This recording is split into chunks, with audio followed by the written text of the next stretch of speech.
राहुल गांधी के आरोपों पर चुनाव आयोग ने पलटवार किया। आयोग ने कहा कि राहुल गांधी एक बार फिर पुराना राग अलाप रहे हैं। चुनाव आयोग ने कहा कि राहुल गांधी के दावे निराधार हैं। उन्होंने घिसी पिटी बात दोहराई।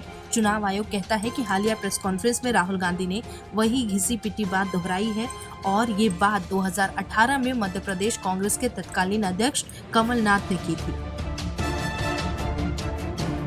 आज प्रेस कॉन्फ्रेंस में राहुल गांधी वही बात दोहराते दिखे हैं। ये बात वैसा ही है जैसे पुरानी बोतल में नई शराब। राहुल गांधी के वोट चोरी के आरोप पर निर्वाचन आयोग के सूत्रों ने ये भी कहा कि यदि कांग्रेस नेता को अपने विश्लेषण पर विश्वास है तो उन्हें चुनावी नियमों के तहत घोषणा पत्र पर हस्ताक्षर करने और मतदाता सूची में गलत तरीके से जोड़े गए या हटाए गए नामों को प्रस्तुत करने में कोई समस्या नहीं होनी चाहिए।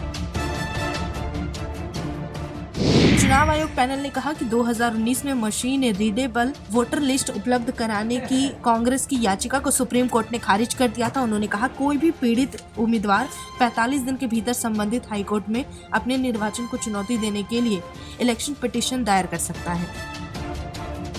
राहुल गांधी के आरोप पर चुनाव आयोग ने कहा कि अगर ईपी यानी कि चुनाव याचिका दायर की जाती है तो सीसीटीवी फुटेज सुरक्षित रखी जाती है, अन्यथा इसका कोई उद्देश्य नहीं है जब तक कि कोई मतदाता की गोपनीयता भंग करने का इरादा न रखता हो।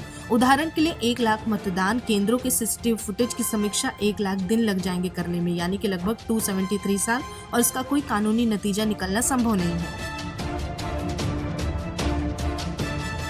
चुनाव आयोग ने कहा कि राहुल गांधी की ओर से ऐसे कई आरोप लगाए जा रहे हैं और मीडिया में रिपोर्ट किया जा रहा है, जबकि उन्होंने कभी कोई लिखित शिकायत ही नहीं दी।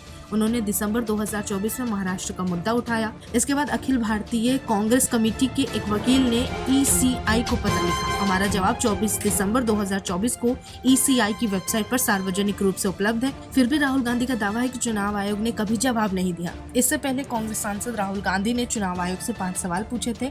पहला, विपक्ष को डिजिटल वोटर लिस्ट क्यों नहीं मिल रही, क्या छिपा रहे हो? दूसरा, सीसीटीवी और वीडियो सबूत मिटाए जा रहे हैं, क्यों, किसके कहने पर? तीसरा, फर्जी वोटिंग और वोटर लिस्ट में गड़बड़ी की गई, क्यों? चौथा, विपक्षी नेताओं को धमकाना डराना क्यों? और पांचवा, साफ साफ बताओ क्या ईसीआई अब बीजेपी का एजेंट बन चुका है? बता दें, लोकसभा में नेता प्रतिपक्ष राहुल गांधी ने निर्वाचन आयोग की ओर से उनके शपथ पत्र पर हस्ताक्षर करने या माफी मांगने की बात पर पलटवार भी किया और कहा है कि उन्होंने संसद के भीतर संविधान की शपथ ली तथा इस संवैधानिक संस्था को बताना चाहिए कि क्या वो भारतीय जनता पार्टी की एजेंट बन गई है। कांग्रेस के पूर्व अध्यक्ष ने बेंगलुरु के फ्रीडम पार्क में आयोजित वोट अधिकार रैली को संबोधित करते हुए ये चेतावनी दी कि वोट चोरी के लिए जिम्मेदार चुनाव आयोग के अधिकारियों को एक न एक दिन पकड़ा जाएगा, क्योंकि ये एक आपराधिक कृत्य है। कांग्रेस नेता ने संविधान की प्रति दिखाते हुए कहा कि चुनाव आयोग मुझसे हलफनामा मांगता है। वो कहता है कि मुझे शपथ लेनी चाहिए, मैंने संसद में संविधान की शपथ ली है।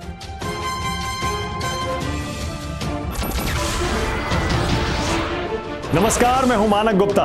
अगर आपको हमारा ये वीडियो पसंद आया हो तो इसे लाइक और शेयर जरूर करें, और हां, हमें सब्सक्राइब और फॉलो करना ना भूलें ताकि आप देश और दुनिया की कोई खबर मिस ना करें। तो जुड़े रहिए हमारे साथ और देखते रहिए न्यूज़ 24।